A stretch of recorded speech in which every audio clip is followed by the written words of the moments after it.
Yeah, we're actually talking about Beyond Citadel. Uh, I had a script written out for this, but I read it and it sucked, so this is what we're gonna do instead. I'm just gonna talk about what I liked, what I didn't like, mechanics I thought were interesting, you know, easy shit like that.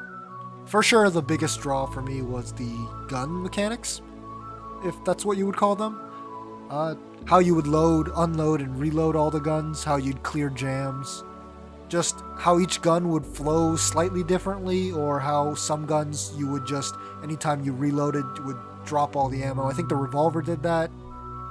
I think the most inspired bit was how each gun jammed slightly differently from one another. Some guns you could just spam cock the gun and it'd clear. Others you needed to unload the magazine beforehand. Uh, I think my most frustrating bit was with the whale gun. First time that jammed, I couldn't figure out how to clear it for the life of me. That took an ungodly amount of time. Another thing I really liked was the virtue points. That added a bit of playstyle personality to the game, other than just whatever gun you like the most. I'm not certain there was one hidden on each level, but I'm fairly certain, and that added a little bit of extra something to look forward to in each level.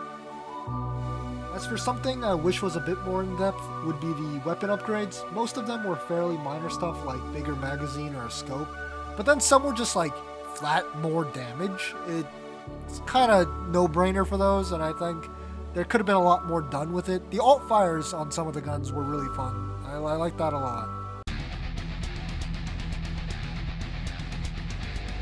Vehicles were a nice break from the moment-to-moment gunplay. They weren't super often, but they were fun overall.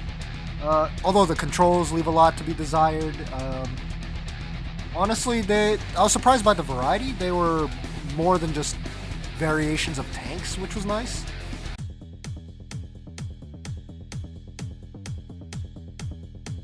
The underwater levels were another new addition. It was a neat gimmick, but pretty heavily underutilized, I think. They only really showed up in the third act, really, which was kind of disappointing because oxygen tanks were, and still are, kind of underutilized, I think. I swapped over to the reflex booster, so they still had that functionality to them, but water did show up in a couple of the later levels, I recall, and without the water breathing augment, it made like the stamina system with it kind of clunky to get in and out of water. It would always I would run out and I couldn't quite vault or make that jump, and it would just result in me having to wait and drown to death, kinda. That was not great, but overall I would say that with a little extra polish, underwater could be a lot better. Oh, while I'm still here, yeah, this was when we first got turrets. Yeah, they're in the game. They are certainly guns that can shoot bullets. Yeah, that's about all the good I can really say. They are the shortest range turrets I've ever seen. They kind of suck and don't do a lot of damage, but they're there if you want to try them.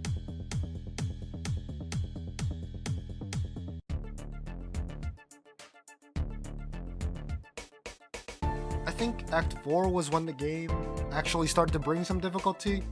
By now, you should be familiar with all the gun mechanics, so you should be able to handle anything the game can throw at you now.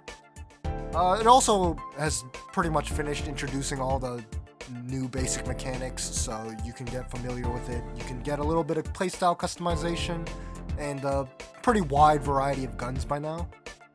I would also say this is when the first boss fight you fight is actually interesting and fun, instead of just like a pretty bland, just stand, kill ad, shoot boss kind of thing. There's a bit more going on to it, although at the end of the day, I wouldn't say the boss fights are like the highlight of this game. Now, Act 5, that was an experience. I think I spent the most time in the entire game in this specific act. I would die here so often after so long. It would be in the same places too. I wouldn't blame the game. It's not like it's an unfair spike, as I did forget a couple important things by this time in the playthrough, like alt firing. Alt fire on your gun. Use it. Don't forget that button exists. It's good. It does a lot of damage on, especially the 7.62, the Xeno gun, I think it was called, the white one. It's really good. Use it. The alt fire is great. I guess I can start talking about the story a bit here. Most of the background story, the world building and all that, through the loading screens, what you see, the first game and all that jazz, really good. I really enjoy it. The art style was, I don't like body horror. It's cool, but I don't like it. It's off-putting to me. So, but if you like that kind of stuff, right up your alley. I'm going to try to keep spoilers out of this whole story segment, so I'm going to be talking pretty vague. So overall, I would say I enjoyed the story. It's serviceable. Nothing to write home about, though. Like, for a game like this, the gunplay and the gameplay, I think, was the most important factor, and I think while the story is alright, nothing groundbreaking, to say the least. That was just my surface level interpretation of it, at least. I'm sure if you dig into it a bit more, it's more interesting and whatnot.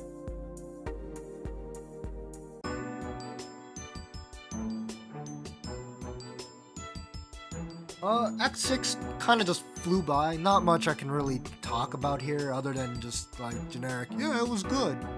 I mean, at this point, you know what works, what doesn't, what guns you like, what armor you like, what augment that you're gonna choose, and overall I'd say gameplay wise, Act 6 is my favorite. I could replay that whole act again and again. It's just solid fun and just a good romp all around.